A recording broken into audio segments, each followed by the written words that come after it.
What's up, YouTube? This is the Iconoclast from altnews.info.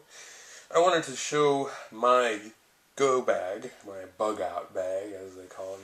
This is a UTG tactical messenger bag. I believe you can find this online for about $15. It's a pretty cheap bag. And it is filled to the brim with goodies. Our trip, my family and I, would be about a day and a half to get to the land that we have staked out. So right here we have, this is basically a bag that's prepared for about 4 days. It doesn't contain any food or any elements, just tools and things we need. The food we will be carrying separately. This is a Smith & Wesson Bullseye knife set. This is pretty cool. This contains one of these bad boys. It also contains a hooker, gutter type of blade, like that. Pretty blade sharp. It's also got a small little blade here, like this. And I've also added to this the Smith & Wesson folder, which is a decent little folder. It's an Extreme Ops Tonto folder. And it's only got this little liner lock. I don't know. This is just kind of a backup. I usually carry my CRKT here. This is the Cruiser Special Forces, and it is nice because it has this little dealie right here, which will lock this liner in place, so you're never going to make, this thing's never going to go anywhere. But this is a backup. Carry that just in case.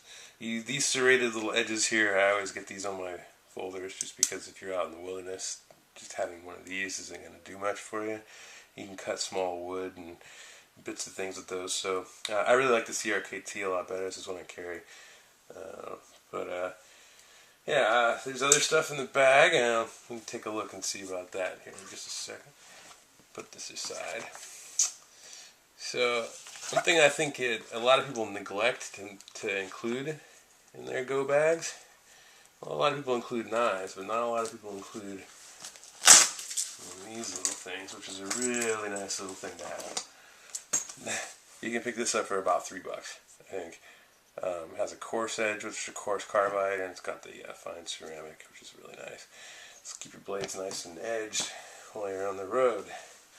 I'm a fan of edged weapons as I am firearms, so I like to keep my stuff pretty sharp, and this is a nice little tool to get that done. Included in here, let's see what else do we have. LED light. Excellent little thing to have. This is a 2-function one. It's got 2 different areas there. Nice. We're not expecting maybe to carrying food, but be killing food on the road. So to season it, we've got a multi-spice tool here. We've got some cayenne, garlic salt, black pepper, regular salt, paprika, curry. So that's a nice thing to have if you're going to be killing a squirrel eating it for food. The rest of this container is filled with batteries. And the reason for that is because of these. You're going to need something like this on your go bag. And if you don't have it already, it's going to be $40, $50 for just a cheap set. This one I think was a little more, maybe $70. But the 2-way radios, just to keep in contact with your people if you need be. Another thing to include in your go bag, a lot of people forget, something like these. I have 2 of these. This is a temperature gauge, a whistle, and a pretty decent compass. It's not the best, but it's also got a magnifying glass, which will help you if you need to start a fire. But I have 2 of these, one to give to my wife and one to carry myself, because you never know when you might need to signal help. 3 blasts on any device, if it's shotgun, rifle, pistol, or a whistle, is the international signal for help. So if you need help out there, whistling is a lot cheaper than using your ammo. I also carry one of these things, which is a very nice tool, especially for when I have my air gun with me, which is, it basically uses all hex. So it has these little Allen wrenches there, a complete set of those. And let's see what else. We have another light, just to have to carry for my My wife will carry something like that probably. Go bag. My go bag has steel wool in it, and why is that? If you've got batteries, you can start a fire with steel wool. And there's a trick. I'll link to a little link in our YouTube video of that. You basically just touch it to there, and you can create sparks. It heats it right up. If you've got a live battery, that is. So it's a nice little fire starting tool to have, and it's really lightweight. So it's better than carrying a bunch of lighters and things that are explosive, etc. I always carry some extra ammo for my pellet guns in here. These are Gamma Raptors. These are PBA pellets, which are nice on the road because they're very light. They're not lead, and these will take a squirrel no problem. So I just carry a few of these. These are in 25 caliber. These are actually made with real gold, which is bizarre, but that's that. A few more of those. Inside here, once we get to our location, you're going to want to be planting. At least we are, because we are going to be in a location where there's lots of land. So the immediate thing you're going to want to do after shit hits the fan is start a garden, at least if you're smart. So we've got some pickled cucumber here, got some basil, black eggplant, bush beans. These are all from Seeds of Change. They're certified organic, so they're non-GMO and they're good food, basically, and these will grow pretty quickly for the most part. This is peas. This is a flower. I don't know why we have a flower one, but squash, carrots, Nantes carrots, beets, mustard greens, lettuce, pizza peppers, D'Avignon radish, cilantro. So things like that, things you want to grow immediately that will grow fast, and at least in our environment, which is Northern California. You want to get your garden started immediately as soon as you get to the place. So that's that. Some instructions here on how to grow some of the different things. On the road to find food, etc. These are probably going to be the majority of my go bag's weight, but I find them probably to be the most essential things that I will have on the road. This is a Western bird guide. This is my mushroom guide, and this is my forager's harvest guide. This is edible plants, finding edible plants on the road. This is going to be invaluable, especially because we're going to be traveling.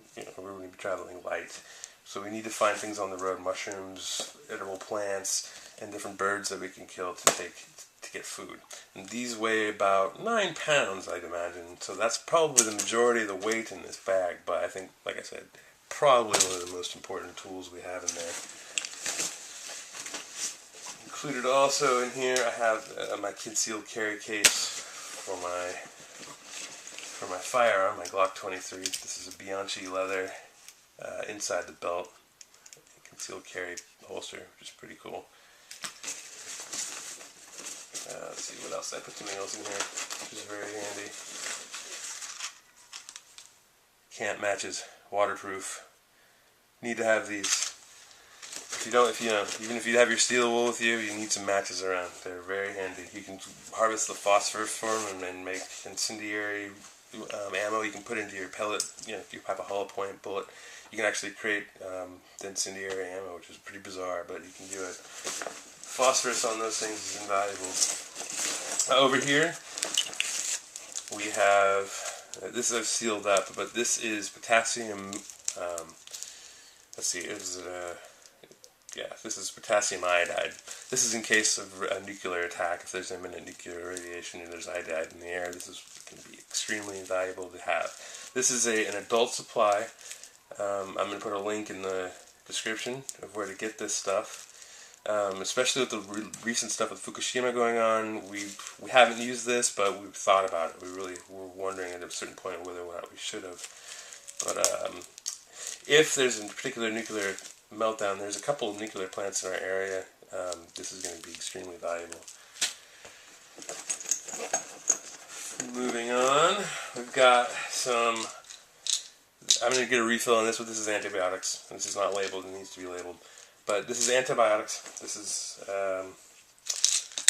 a snake bite kit, because we have snakes in our area. So this is a lanyard, you can carry the snake bite thing on. It basically has everything you need, and it's portable. You can get this at Walmart for like $4 or something. Snake bite kit, important to have, just in case if you're on the road, what are you going to do, right? Well, these are water purification and see the PA plus neutralization tablets. These things will help you get clean water on the road. This is pretty cheap. You can find this in Walmart camping section too, pretty cheap. But worthy to have in case you need some drinking water on the road. Like we said, we're only going to be out there for 4 days, so it's just a small supply. This is a container for those waterproof matches I showed you, which is in a waterproof floaty container with a little O-ring here. And there's just a bunch of them in there, little ones, you know. This will survive if my whole bag gets flooded. At least I'll have some. So, I think that is just about it. Almost just about it. Hair warm gloves. Important. These are 0G isotoners. They're freaking awesome. They're old, but I love them. They'll keep your hands nice and warm. And, oh yeah, I do have much more actually. There's more. Toilet paper, right? Because you're on the road and you need some toilet paper. Who doesn't want it? You know, what are you going to do? Use a tree? So, Camper's toilet paper acts as a dispenser. Pretty cool. Walmart camping section. This is a go bag on the cheap, folks. But you know what? If you're going to be out there, you need to have some of this. Okay, this is... I have 3 ounces in here. I've got more, but I'm not going to be carrying tons of silver around. You know what I'm saying? So this is 3 ounces of silver. These are 2010 coins. Great bartering tools, if nothing else. Let's hope that, you know, and then you honestly should have some cash. Right now we're pretty much between paychecks and we've borrowed against our cash on the flow, but should have some cash packed into your bag as well, probably right there. The last bag contains some pretty cool things, I think. Probably something you need to have on the road. Portable radio with headset and batteries. Obviously, you have batteries for it.